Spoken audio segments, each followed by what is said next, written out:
Hello guys, good morning. Nagluluto ako guys ng sinigang na bangus. Ito, nagpakulo na nga tayo guys ng tubig.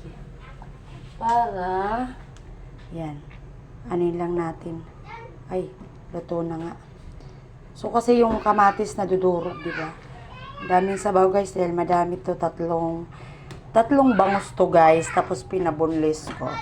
Kulo na siya guys, lagay na natin tong isda. Ito, ang dami.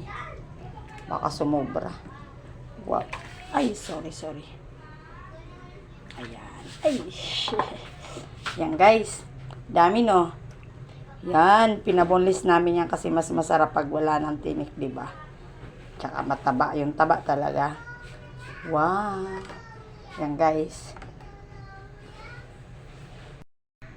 Ayan guys, nilagay natin ang kangkong. Sobrang puno guys ang ating dami kasi nito, tatlong bangus, tapos malalaki pa siya. Ayan, sa kawali ko nga siya niluto. Ayan guys, palutuin lang natin yung kangkong. Masarap na masarap. Ayan na guys, ang pinaka-final guys, lutong-luto na siya. Kita nyo guys, yung taba nung niya, no? Ayan, masarap. Hindi ko na siya hinahalo kasi baka mag-iway-walay. Yan, luto na siya guys. Ang sarap. Thank you.